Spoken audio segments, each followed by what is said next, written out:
സൂറത്ത് അഹ്സാബിലെ 19-ാമത്തെ ആയത്തുമായി ബന്ധപ്പെട്ട് ജബ്ബാർ തുടർന്ന് പറയുന്നത്, നമസ്കാരം, നോമ്പ്, ഹജ്ജ് ഇതുകൊണ്ടൊന്നും കാര്യമില്ല, യുദ്ധം ചെയ്തെങ്കിൽ മാത്രമേ കാര്യമുള്ളൂ എന്നാണ് ഖുർആൻ പറയുന്നത്.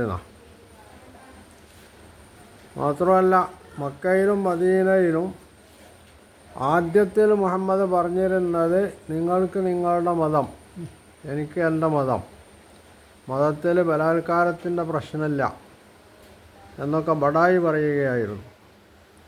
പിന്നെ അവസാനം മുഹമ്മദിൻ്റെ രാഷ്ട്രീയ ലക്ഷ്യം എന്താണെന്ന് തിരിച്ചറിയാൻ പാകത്തിൽ മുഹമ്മദ് യുദ്ധത്തിന് കോപ്പ് കൂട്ടുകയായിരുന്നു, യുദ്ധത്തിന് അനുയായികളെ നിർബന്ധിക്കുകയായിരുന്നു എന്നാണ്. ഇവിടെയും യഥാർത്ഥത്തിൽ ജബ്ബാർ എന്ന് പറയുന്ന ആ കശ്മലൻ, അങ്ങനെയാണ് ജബ്ബാറിനെ പറ്റി പറയാൻ പറ്റുള്ളൂ, കാര്യങ്ങളെ സത്യസന്ധമായിട്ട് വിലയിരുത്താനും കൈകാര്യം ചെയ്യാനും തയ്യാറല്ല എന്നതിൻ്റെ തെളിവാണിത്. കാരണം നമസ്കാരവും നോമ്പും ഹജ്ജും ഇതുകൊണ്ടൊന്നും ഫലമില്ല എന്നല്ല, അല്ലെങ്കിൽ യുദ്ധം എന്നത് ഏറ്റവും വലിയ പുണ്യകാര്യമാണ് എന്നുമല്ല ഖുർആൻ പറയുന്നത്. സാധാരണഗതിയിൽ ലോകാടിസ്ഥാനത്തിൽ മനുഷ്യജീവിതത്തിൽ ഏത് വിവേകശാലിയായ മനുഷ്യനും മനസ്സിലാക്കാനും ഉൾക്കൊള്ളാനും കഴിയുന്നൊരു സംഗതിയാണ്, ഏതൊരു കാര്യവും അത് എത്ര നല്ല കാര്യമാണെങ്കിലും അതിന് അതിൻ്റേതായിട്ടുള്ള ചില സമയവും സന്ദർഭവും ഒക്കെ ഉണ്ട്. ആ സമയത്താണ് അത് ഏറ്റവും വലിയ മഹത്തായിട്ടുള്ള കാര്യമായി തീരാം. ആ സമയത്ത് ചെയ്യേണ്ട കാര്യം ആ സമയത്ത് ചെയ്യാതെ പകരമായിട്ട് മറ്റൊരു കാര്യം ചെയ്യുകയാണെങ്കിൽ, ചെയ്യേണ്ട കാര്യം ചെയ്യാതെ മറ്റൊന്ന് ചെയ്യുമ്പോൾ അതിനൊരു മഹത്വവും ആരും കൽപ്പിക്കൂല. ഒരു പട്ടിണി പാവം വന്നിട്ട് എനിക്ക് എന്തെങ്കിലും ഭക്ഷിക്കാൻ തരണം, എനിക്ക് വിശന്നിട്ട് വയ്യ എന്ന് പറയുമ്പോൾ ആ മനുഷ്യനോട് യാതൊരു കാരുണ്യവും കാണിക്കാതെ ഒരുത്തൻ പ്രാർത്ഥിക്കാൻ പോകുന്നു എന്ന് നോക്കുക, അവൻ്റെ പ്രാർത്ഥനയ്ക്കൊരു ഫലമില്ല എന്നുള്ളതാണ് ഇസ്ലാമെന്ന് മാത്രമല്ല ലോകത്തുള്ള എല്ലാ മതങ്ങളും പഠിപ്പിച്ചിട്ടുള്ളത്.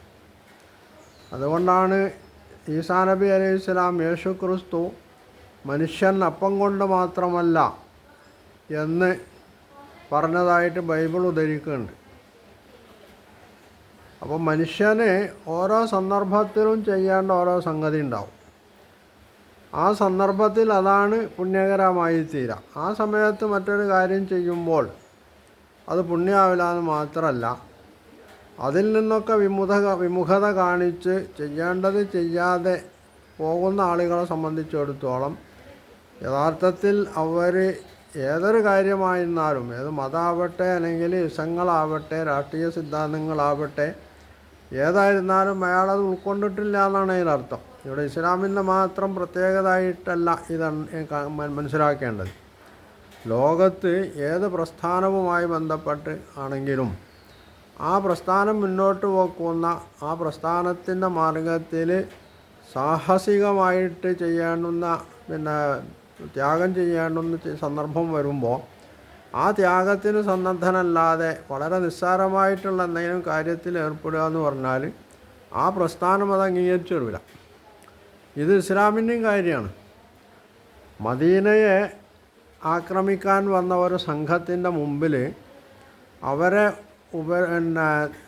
മുമ്പിൽ മാർഗതടസ്സം സൃഷ്ടിക്കുകയും അവരെ പിന്തിരിപ്പിക്കാൻ ശ്രമിക്കുകയും വേണ്ടി വന്നാൽ അവരോട് യുദ്ധം ചെയ്യാൻ ഒരുങ്ങുകയും ചെയ്യേണ്ട സമയത്ത് അതിന് തയ്യാറല്ലാതെ അതിൽ നിന്നൊക്കെ വിമുഖരായിട്ട് മറ്റു ചില സംഗതികളിൽ ഏർപ്പെടുന്നുവെങ്കിൽ, അല്ലെങ്കിൽ ഇതിലൊന്നും താല്പര്യമില്ലാതെ അതിൽ നിന്ന് സത്യവിശ്വാസികളെ പിന്തിരിപ്പിക്കാൻ ശ്രമിച്ച് അഞ്ചാമ്പത്തിപ്പണി നടത്തുന്നുവെങ്കിൽ അത്തരം ആളുകൾ എന്ത് പുണ്യം ചെയ്തിട്ടും കാര്യമില്ലാന്നുള്ളത് ഇസ്ലാം ഖണ്ഡിതമായി പറഞ്ഞിട്ടുള്ള സംഗതി. അതിൽ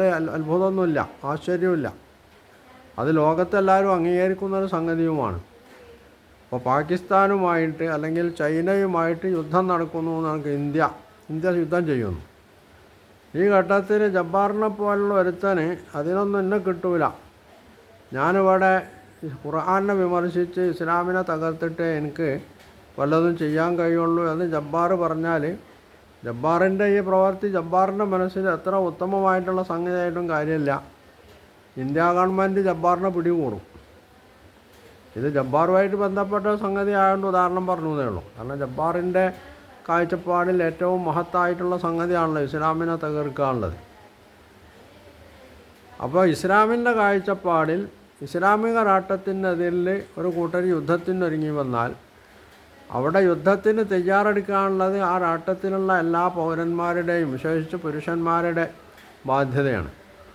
അതിന് തയ്യാറാവില്ല എന്ന് മാത്രമല്ല, അതിന് തയ്യാറാവുന്ന ആളുകളെ അതിൽ നിന്ന് പിന്തിരിപ്പിക്കുന്നു.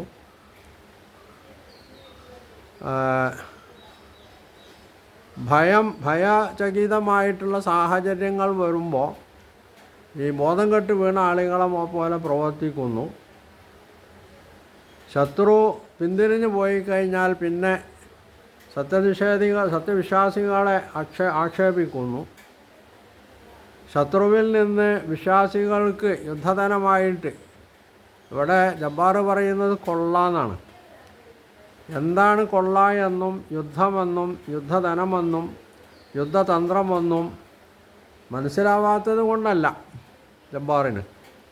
ജബ്ബാർ ഇസ്ലാമിൻ്റെ പക്ഷത്തു നിന്നുള്ള യുദ്ധത്തെ യുദ്ധമായിട്ട് അംഗീകരിക്കാൻ തയ്യാറില്ല എന്നുള്ള ഒരുതരം മാനസിക രോഗത്തിൻ്റെ അടിമയാണ്.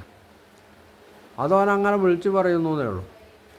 അപ്പം ഇങ്ങനെയുള്ള മാനസിക അവസ്ഥയുള്ള ആളുകൾ അവരുടെ സൽക്കർമ്മങ്ങൾ, കാരണം അവർ ഇസ്ലാമിനോട് കൂറുള്ളവരല്ല, അള്ളാഹുവിനോട് വിധേയത്വമുള്ളവരല്ല, പ്രവാചകനെ അംഗീകരിക്കാൻ തയ്യാറല്ലവരല്ല എന്നുള്ളതാണ് അവരുടെ ഈ ചെയ്തികളൊക്കെ തെളിയിച്ചുകൊണ്ടിരിക്കുന്നത്. അപ്പം അങ്ങനെയുള്ള ആളുകളുടെ കർമ്മങ്ങൾ അള്ളാഹു സ്വീകരിക്കൂല എന്ന് പറഞ്ഞാൽ അതിൽ അതിശയത്തിൻ്റെ പ്രശ്നമൊന്നുമില്ല.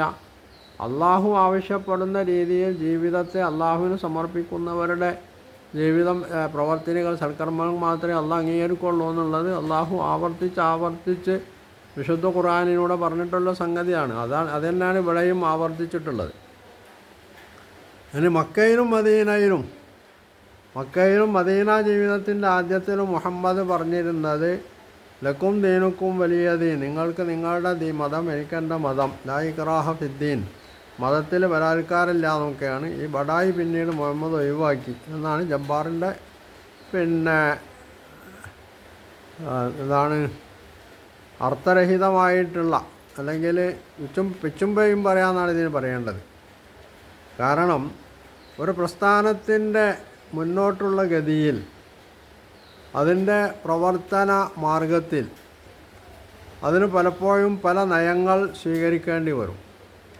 മക്കയിൽ ലക്കും ദീനുക്കും വലിയ ദീൻ എന്ന് പറഞ്ഞിട്ടുള്ളത് അവിടുത്തെ മർദ്ദക സമൂഹത്തോടാണ്.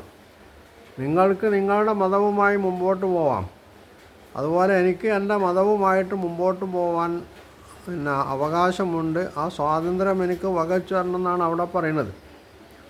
ഞാൻ നിങ്ങളെ നിർബന്ധിച്ച് ഇതിലേക്ക് കൊണ്ടുവരില്ല, നിങ്ങൾക്ക് വേണമെങ്കിൽ ഇത് സ്വീകരിച്ചാൽ മതി എന്നതാണ് മക്കയിൽ അവരോട് പറഞ്ഞത്. ലാ ഇക്റാഹ ഫിദ്ദീൻ എന്ന് പറയുന്നത് മദീനയിലെ ആദ്യ ജീവിതത്തിൽ മാത്രമല്ല, എല്ലാ കാലഘട്ടത്തിലും മക്കയിലും മദീനയിലെ തുടർന്നുള്ള ജീവിതത്തിലും നബി സല്ലല്ലാഹു അലൈഹി വസല്ലമയുടെ മരണശേഷം അന്ത്യനാൾ വരെയും ഇസ്ലാമിൻ്റെ പ്രഖ്യാപിത നയാണ് ലാ ഇക്റാഹ ഫിദ്ദീൻ.